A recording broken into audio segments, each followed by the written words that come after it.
சீதாராம். வணக்கம். அனைவர் புதுவை ஆண்டால் அரங்கற்கு பண்ணு திருப்பாவி பல்பதியம் இனிஷாலே பாடி கொடுத்தாலே நற்பாமாலே பூமாலை சூடி கொடுத்தாலே சொல்லும் சொல். சூடி கொடுத்த சுடற்குடியே தொல்பாவே பாடி அருளவல்ல பல்வலியா நாடினி வேங்கடற்கு விதி என்ற மாற்றம் நாம் கடவா வண்ணமே நல்கு. நீ திருப்பாயோட 4வது பாசுரத்தை பார்க்க போறோம். போன பாஷத்தில் ஓங்கி உலகளந்த உத்தமன் பேர் பாடின்னு ஆரம்பிச்சாங்க. திருநாம சங்கீர்த்தனத்தை பண்ண சொன்னான். திருநாம சங்கீர்த்தன் தான் யுக தர்மா இருக்கனால நாம சங்கீர்த்தனாலே பகவான் அடையலாம், பகவான் நாமத்தை உச்சரிக்க தோண்டு எல்லா பகவான் அடையலாம் கூடிய மார்க்கத்தை தான் இந்த 3வது பாசுரத்தை காட்டுறான். இப்போ தீங்கின்றி நாடெல்லாம் திங்கள் மும்மாறி பெய்யுதுன்னு சொன்னான். தீங்கு இல்லாம நாட்டில் மழை பெய்யணும்னு பிரார்த்தனை பண்ணியிருந்தா இல்லையா, ஆசைப்பட்டா. அது எப்படின்னா அந்த மழை பெய்யறதுக்கு வர்ணம் வந்து மழை பெய்யணுமே, அந்த வர்ணனை இப்போ உத்தரவு போடுறான். பொதுவா ரொம்ப இவ பகவத் பக்தலா இருக்கு தோண்டு பொதுவா பகவான் தான் வந்து இந்திராதி தேவர்ல நியமிப்பான் இந்த காரியத்தை செய்யும்போது. இவ பகவத் பக்தியா வந்து அந்த உரிமை இவளுக்கு இருக்கா, அதனால இவன் நியமிக்கிறாளாம். பொதுவா பகவான் என்ன பண்றான்னு கேட்டா, சிருஷ்டி வந்து பிரம்மா கையில கொடுத்தான், சம்மாரத்தை வந்து சிவன் கையில கொடுத்தான். ரட்சிக்கக்கூடிய தன்மையை தான் எடுத்துட்டாராம். ஏன் கேட்டா கருணையால இருக்கணும். கருணை தானே அங்க சுபாவம் இருக்கு, பகவானுக்கு சுபாவமா இருக்குனால உலகத்துக்கு ரட்சிக்க கருணை சுபாவமா இருக்காது, தான் வந்து கருணை ரட்சிக்கக்கூடிய அந்த தன்மையை தான் எடுத்துட்டாராம். அப்ப அதே போல என்ன ஆச்சுன்னா, அவாவா பண்ணக்கூடிய வினைக்கு தக்கபடி பாப புண்ணியத்துக்கு தக்கபடி அந்த பாபத்துக்கான தண்டனையை கொடுக்கறதுக்காக யம தர்மராஜை நியமிச்சாராம். ஆனா அதே பகவான் வந்து வருணனை எதுக்கு நியமிச்சான்னு கேட்டான், மழை பெய்யறதுக்காக. அவன் வந்து ஈரக்கையால தடவ வல்லவன் இங்க வியாக்கியானம் பண்றாரு பெரியவாச்சம் பிள்ளை. பகவானுக்கு என்ன சுபாவமோ அதே சுபாவம் வந்து இங்க வர்ணனுக்கு உண்டு, கருணை. மழைக்கு என்ன காரணம் கேட்டா கருணை தானே காரணம். பகவானோட கருணை கொடை தானே மழை. அந்த கருணையால மழை பெய்யணும் கூட. அதனால அந்த பகவானுக்குள்ள சுபாவம் இவனுக்கு இருக்கனால ஆண்டாள் ஆரம்பிக்கும் போதே கண்ணன் மாதிரியே கண்ணனுக்குள்ள சுபாவம் உனக்குனால இவர் இந்த வர்ணனை கண்ணன் கூப்பிடுறான். அது மட்டும் எதை பார்த்தாலும் இவளுக்கு கண்ணனாவே தெரியுது. அதனால எதை பார்த்தாலும் ஆழி மழை கண்ணா ஒன்று நீ கைகரவே ஆயில் பூக்கு முகுந்து கூட ஆர்த்தேரி ஊழி முதல் உருவம் போல் மெய்கருத்து பாழியன் தோளுடைய பத்மநாபன் கையில் ஆழி போல் மின்னி வளம்பரி போல் நின்றதிருந்து தாழாதே சாரங்க உதைத்த சரமழை போல் வாழ உலகினில் பெய்தராய் நாங்களும் மார்கழி நீராட மைந்தேலோரம்பாவாய் ஆழி மழை கண்ணான்னு கூப்பிட்றான். பொதுவா மழை எங்கேருந்து உற்பத்தி ஆகுதுன்னு கேட்டா கடல்லேருந்து தான் உற்பத்தி ஆகுது. கடலோட நீரை வந்து ஆவியாகி அது மேகமாகி மேகத்திலேருந்து மழை உற்பத்தி ஆகுது. கடலை பார்த்தா எப்படி இருக்கு கேட்டா நீளமா இருக்கு, நீலவர்ணமா இருக்கு. அதை பார்த்தா கிருஷ்ணன் நினைப்பு வருது. கிருஷ்ணனும் நீலவர்ணம் தானே. அதே அது கிளம்பி ஆவியா கிளம்பி மேகமா போச்சுன்னா கருப்பா இருக்கு. கிருஷ்ணனும் கருப்பு. பொதுவாக கிருஷ்ணன் வந்து நீலமேக ஷாமன் சொல்லுவாங்க. நீளமும் கருப்பும் கலந்த வரும். இப்போ கருப்பு வந்து ரொம்ப கரிக்கும், நீலம் வந்து குளிர்ச்சியா இருக்கும்.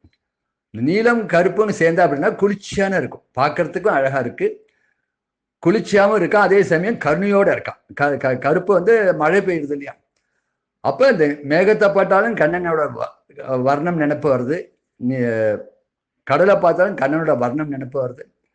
ரெண்டுமே கண்ணனோட நினைப்பு கொடுக்கறதுனால இவளுக்கு வந்து வர்ணன் கூப்பிடாம கண்ணானே கூப்பிடுறான். எதை பார்த்தாலும் அவளுக்கு கண்ணனா தெரியும். ஆழி மழை கண்ணா, நீ மழைக்கண்ணா, மழையை உண்டு பண்ற தெய்வமா இருக்கனால இவன் வந்து வர்ணன் கூப்பிடு. சின்ன குழந்தை தானே, அவளுக்கு வர்ணன் தான் மழை கொடுக்குறான்னு தெரியாது, கோபச்சிறுமிகள். அதனால மழையை கொடுக்குறோம் மழைன்னு நினைச்சிட்டு இருக்கான். அதனால மழையே கூப்பிடா ஆழி மழை கண்ணா ஒன்று நீ கைகரவே, கையில ஒன்றும் வச்சுக்கூடாதுன்னு சொல்றான். அத்தனையும் பொழிஞ்சிடும். ஏன்னா பொதுவா மழை எப்படி பெய்யும்னா, பொதுவா அங்கங்க உள்ள தர்மத்துக்கு தக்கபடி பாப புண்ணியத்துக்கு தக்கபடி தான் மழை பெய்யும். பொது 3 விஷயத்துக்காக மழை பெய்யும் சொல்லலாம்.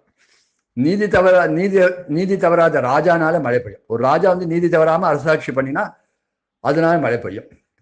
வேதம் ஓதக்கூடிய பிராமணால மழை பெய்யும். எப்பவுமே வேதம் ஓதினாலே மழை ஏற்படும். அதனாலதான் அந்த காலத்துல கிராமங்கள்லாம் அதுக்குன்னே ஒரு இடம் கொடுத்து, அக்ரஹாரன்னு இடம் கொடுத்து அவ எப்பவும் வேதம் ஓதிண்டே இருப்பா, வேதத்தை சொல்லக்கூடிய யாகங்களை பண்ணிட்டே இருப்பா. அதனால மழை உற்பத்தி ஆகும். அன்னாத் பகவதி சம்பூதான்னு கீதையில இது பகவான் சொல்றான். அன்னம் ஏற்படுறதுக்கு மழை காரணம், மழை வரத்துக்கு எது காரணம்னா அந்த யாகம் காரணம். யாகம் எங்கேருந்து இருக்கு, வேதத்திலேருந்து வருது. அப்ப இந்த வேதம் தான் அடிப்படையா இருக்கு, வேதம் தான் மூலமா இருக்கனால பிராமணர்கள் வேதங்களுடைய பிராமணனால ஒரு மழை, அப்புறம் கற்புடைய ஸ்ரீகள்னால பெண்களால ஒரு மழை, அப்படிங்கிற 3 பேரால மழை உற்பத்தி ஆகுது. மழை பெய்யும்போது வர்ணம் என்ன பண்ணா, எங்க நிறைய தர்மம் இருக்கோ அங்க நிறைய மழை பெய்வார், எங்க தர்மம் இல்லை அதர்மம் இருக்கோ, எங்க பாபம் நிறைய இருக்கோ அங்க மழை பெய்ய மாட்டார். அப்படின்னு அவருக்கு ஒரு தாரதமியம் உண்டு. எங்க மழை பெய்யணும் எங்க மழை பெய்யக்கூடாதுன்னு அவருக்கு ஒரு இன்ஸ்ட்ரக்ஷன் கொடுத்துருக்காரு பகவான். ஆனா இவர் எங்க ஆண்டா என்ன சொல்றா, ஒன்று நீ கைகள் எதுவுமே கையில வச்சுக்கூட. எது போல கேட்டா பிராட்டி சீத்தையே போல.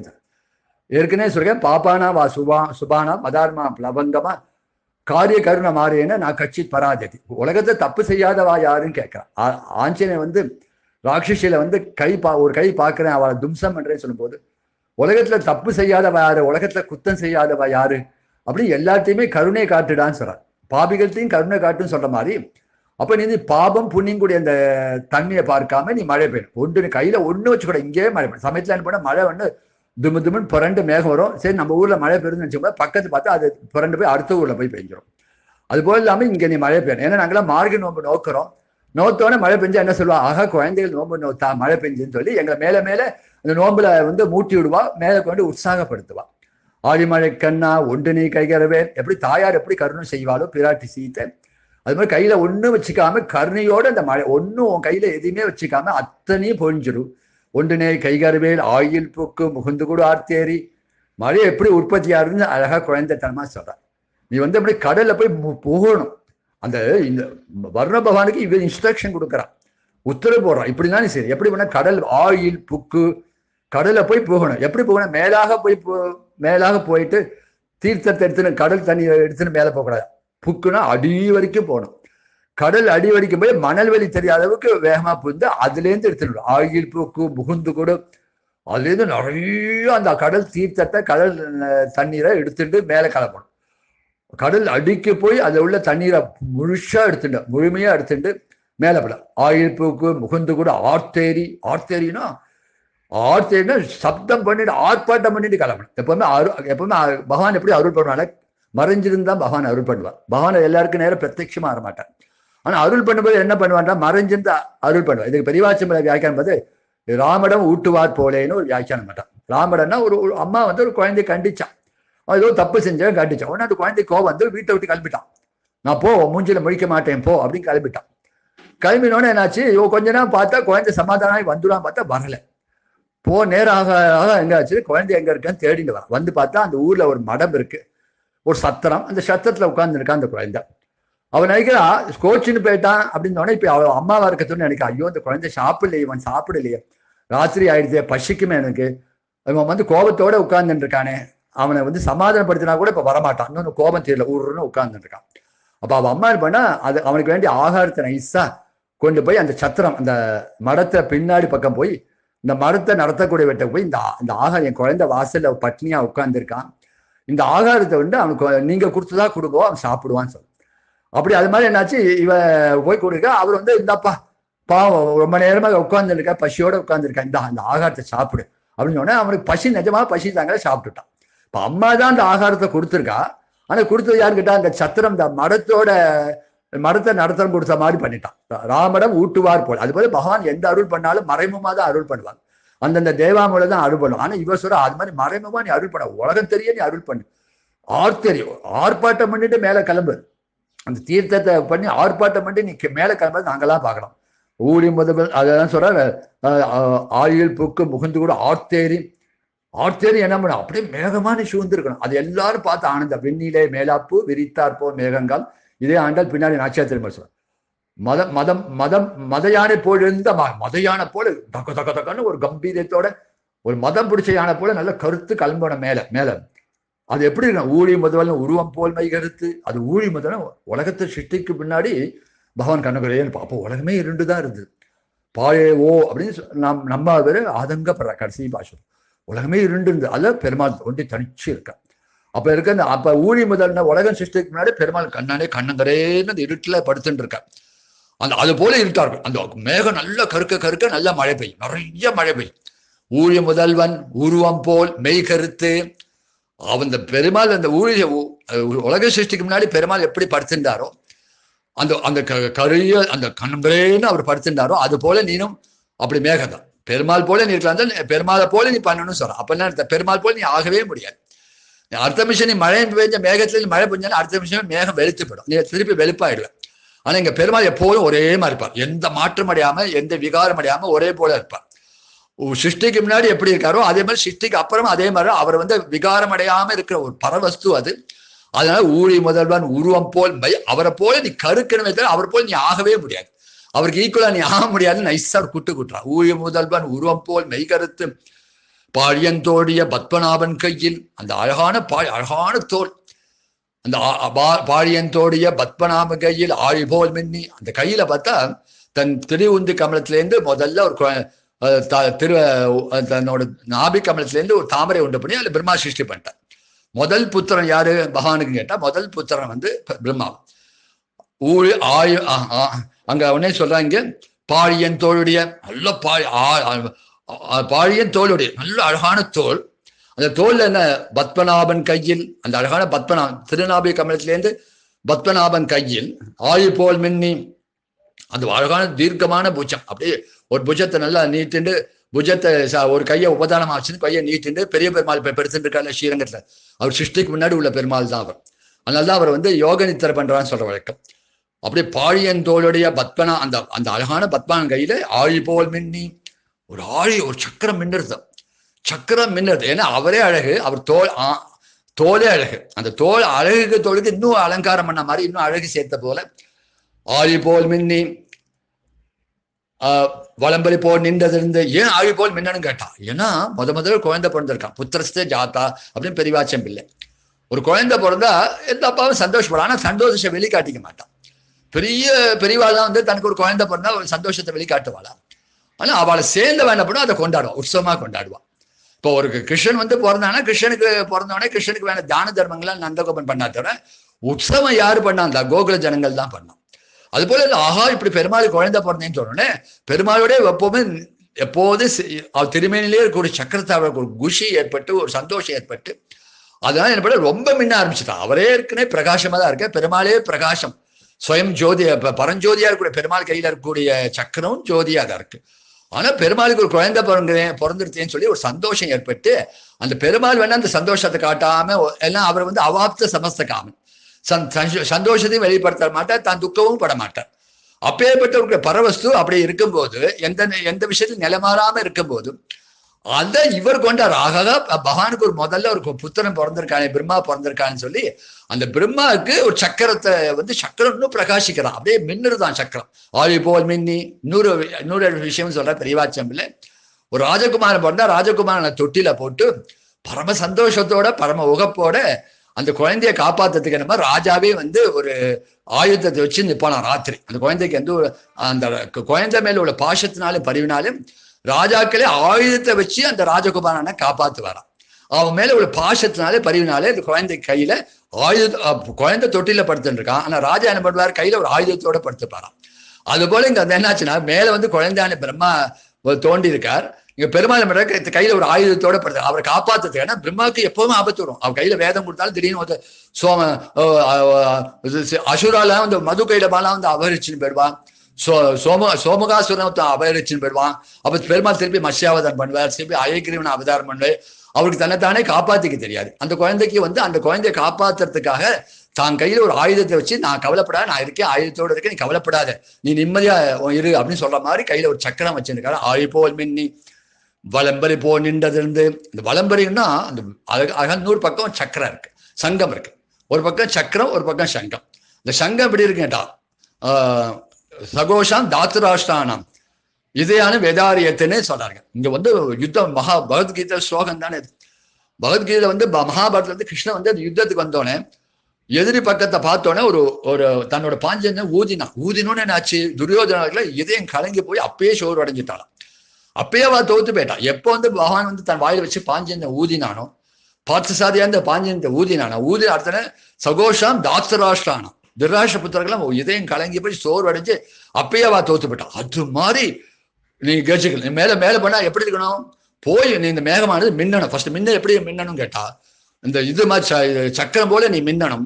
மின்னல் வந்து சக்கரம் போல இருக்கும். இடி எப்படி இருக்கும், அந்த சங்கு போல இடிக்கணும். அந்த சங்கு இடிச்சோன்னு அடுத்த நிமிஷமே எல்லாம் கீழே வந்துட்டான். அது மாதிரி இல்லாம நின்று அதிரும். அது வந்து இடி ரொம்ப நேரம் இடிச்சுட்டே இருந்து ஒரு மேகத்தோடு மேகம் மோத தான் மழை பெஞ்சுட்டே இருக்கும். அப்ப நீ நின்று அதிரும். அதான் ஆழி போல் மின்னி வலம்படி போ நின்றது எல்லாரும் வாழ வைக்கிறதுக்கு நீ அதை அழிக்கிறதுக்கான ஊதின சங்கு அது. திருராஷ்டிர புத்திரரை அழிக்கிறதுக்காக ஊதின சங்கு. நீங்க எல்லாரும் வாழ வைக்கிறதுக்கு நீ மழை பெய்யணும், அதுக்கு அழகான நீ வந்து நின்று இடிக்கணும் சொல்ற. ஆழி போல் மின்னி வலம்புரி போல் நின்றதென்று தாழாதே சாரங்க உதைத்த சரமழை போல். இந்த மழை எப்படின்னா இறை தேடும் பாம்பு போலேன்னு இங்க வியாக்கியம்.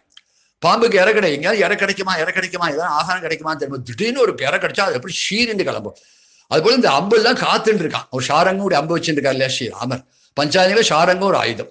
பெருமாள் அந்த ஷாரங்கோட அந்த உடனே அந்த சாகரம் வந்து எதிரியில பார்த்தோன்னே பெருமாள் எதிரியோட யுத்தம் பண்ணணும்னு ஆரம்பிச்சோன்னா ராட்சால யுத்தம் பண்ண அந்த அம்பு பார்த்தது பெருமாள் உடனே பெருமாள் வந்து எடுத்து பிரயோகம் பண்ண விஷயம் அப்படி ஓரக்கண்ணால பார்த்தோன்னே அது சர்ன்னு கிளம்பித்தான். கிளம்பும் போது 1000 லட்சமா கிளம்பி போய் அடின்னு அடிச்சு அந்த எதிரி பக்கத்துல அந்த ராவணாதிகளை அப்படியே நிர்மூலமாக்கிடுது. அது போல தாழாதே அது உடனே வந்து உடனே கிளம்பித்தது ஷீருண்டு உடனே தாழாதே சாரங்கம் உதைத்த. அது வந்து தானே அந்த சாரங்கத்தை உதைச்சு தானே இந்த அம்பு கிளம்பித்தான். தாழாதே சாரங்கம் உதைத்த சரமழை போல் ஒண்ணு பின்னாடி இந்த அம்புகள் வந்து சர மாதிரி போறது, ஒண்ணு பின்னாடி நூல் கோத்த மாதிரி போறது. போச்சுன்னா என்னாச்சு, எதிரி பக்கமே அழிஞ்சு போயிடுச்சு, ராட்சச குலமே ராவணாதி குலமே அழிஞ்சு போயிடுச்சு. அது மாதிரி அழிக்க கூடாது. நீ போயும்போது அது மாதிரி ராமனோட அம்பு போல சரமாரி வரணுமே தவிர அது அழகா ஒண்ணு பின்னாடி சரமாரி வந்து எங்களை வாழ வைக்கிறதா இருக்கணும், அழிக்கக்கூடியதா இருக்காது. ராமர்கிட்டேருந்து கிளம்பின அந்த அம்பு அந்த சாரங்கத்துல இருந்து கிளம்பின அம்பு எல்லாரையும் அழிச்சுடுத்து, ராட்சசால அது அழிச்சுடுத்து. அப்படி அழிக்காம எங்களை வாழ வைக்கிற அம்பா இருக்கு. தாழாதே சாரங்கம் உதைத்த சரமழையை போல் அதுவே உதைச்சுன்னு கிளம்பித்தான். அந்த சாரங்கத்தை வச்சு தானே அம்பு கிளம்பித்தான். ஓரக்கண்ணால பார்த்தோன்னே அந்த சாரங்கத்தை தானே அம்பு கிளம்பித்தான். சாரங்கம் உதைத்த சரமழை போல் வாழ உடைகளில் நாங்களாம் வாழறதுக்கான ஒரு மழை பெய்யணும். நாங்களாம் என்ன ஒரேடியா மழை பெஞ்சா வெள்ளக்காடா போச்சுன்னா அங்க வாழ முடியாது. அப்படினால எங்க வாழறதுக்கான மழை அழகா ஒண்ணு பின்ன சரசரமா அழகா நசன்னு மழை பெஞ்சுட்டே இருந்தா போறோம். ரொம்ப நேருக்கு 9 நாள் வெயில், ஒரு நாள் மழை இருந்தா தானே அழகும். அப்படி நீ இப்ப மழை பெய்யும்போது ஒரேடி அடிச்சு பெஞ்சுன்னா அப்புறம் நாளைக்கு ஒவ்வொரு வெள்ளக்காடாயிடும், ஒண்ணுமே பண்ண முடியாது. அப்ப நாங்கெல்லாம் வாழணும் இல்லையா, வாழ முடியாது. வாழ உடைகளில் பெய்தால் உலகம் வாழ முடியாது. அழகா நீ இப்ப மழை பெய்ய வாழ உடையில் பெய்தால் நாங்களும் மார்கழி நீராட மருந்தேலோரம்பாவாய். அது என்ன கேட்டா, இந்த வாஸ்தவம் தான். நீங்க உங்களுக்கு மழை பெஞ்சா உங்களுக்கு லாபம், எனக்கு என்ன லாபம்னு நினைப்பாலாம். கேட்கிறாராம் வருணன். அதுக்கு சொல்றா, உனக்கு என்ன லாபம் கேட்டா, நாங்க நல்ல மழை பெஞ்சா நாங்க வந்து மாளிகை நீராடும், நல்ல யமுனை நல்ல தண்ணி ஓடும், வந்து நல்ல தீர்த்தம் ஆடுவோம். எப்படி தீர்த்தம், ஒருத்தர் மேல ஒருத்தர் ஜலம் அடிச்சு ஜலக்கிட்ட பண்ணும். ஒருத்தர் மேல கிருஷ்ணன் அங்க வருவான், எங்களை தேடிட்டு கிருஷ்ணன் வருவான். கிருஷ்ணன் மேல நாங்க ஜலத்தை அடிப்போம், கிருஷ்ணன் எங்க மேல ஜலத்தை அடிப்பான். நாங்க 2 பேரும் ஜலத்தை அடிச்சுன்னு விளையாடுறது நீ பார்க்கலாம். இந்த பாக்கியம் கிடைக்குமா உனக்கு கிடைக்கும். மகானோட இந்த ஜலக்கீட பண்ணக்கூடிய பாக்கியம், ஜலக்கீட பண்ணக்கூடிய லீலை உனக்கு பார்க்கக்கூடிய பாக்கியம் கிடைக்குமா? நாங்களும் கிருஷ்ணனும் ஜலக்கீட பண்ணி ஒருத்தர் மேல ஒருத்தான் தண்ணி அடிச்சுன்னு விளையாடுத்து. நீ இந்த மழை பெஞ்சா ஜலம் சமிருத்தியா விடும்போது நாங்க அழகா ஒருத்தர் மேல ஒருத்தர் ஜலம் அடிச்சுட்டு அப்படி ஜலக்கீட பண்ணி நாங்க விளையாடுறது அந்த அது விளையாடுற லீலையை பார்த்து நீங்க வந்து சந்தோஷம், உங்களுக்கு மகிழ்ச்சி ஆச்சு. ஏன்னா நாட்டு ஜனங்களுக்கு என்ன மழை பெஞ்சா குழந்தை எல்லாம் நோம்பு நோத்தா மழை பெஞ்சது போறோம் திருப்தின்னு போயிடுவான். எங்களுக்கு என்ன கேட்டா, மழை பெஞ்சா நாங்க வந்து எவ்வளவு வந்து கொட்டை அடிப்போம், வந்து ஒருத்தர் மேல ஒருத்தர் ஜலம் அடிச்சு விளையாடுவோம். அப்ப கிருஷ்ணன் வருவான், கிருஷ்ணனோட நாங்க ஜலக்கீழே பண்ணுவோம் ஒருத்தர். அப்படி அந்த பாக்கியம் நாங்க 2 பேரும் விளையாடுறத நீ பார்த்து சந்தோஷப்படுவியே, உனக்கு அது பெரிய சந்தோஷம் ஆச்சு. பகவான் பண்ணக்கூடிய ஜலக்கீடையை பார்த்தா உனக்கு பரம சந்தோஷம் இருக்குமே. அது எங்களுக்கு கிருஷ்ணனோட ஜலக்கீடை பண்ணது எங்களுக்கு சந்தோஷம், கிருஷ்ணனுக்கு எங்களோட ஜலக்கீடை பண்ணது சந்தோஷம். உனக்கு என்ன கேட்டா, நாங்களும் கிருஷ்ணனும் ஜலக்கீடை ஒருத்தர் மேல அடிச்சு ஜலக்கீடை பண்றது உனக்கு சந்தோஷம். எல்லாருக்கும் மகிழ்ச்சின்னா ஆனந்தம் அர்த்தம். சந்தோஷம் சொல்லி டெம்பரரி சந்தோஷம் வரும், இந்த நிமிஷம் சந்தோஷம் இருக்கும், அடுத்த நிமிஷம் சந்தோஷப்படும். ஆனா ஆனந்தம் எப்போதும் இருக்கும்.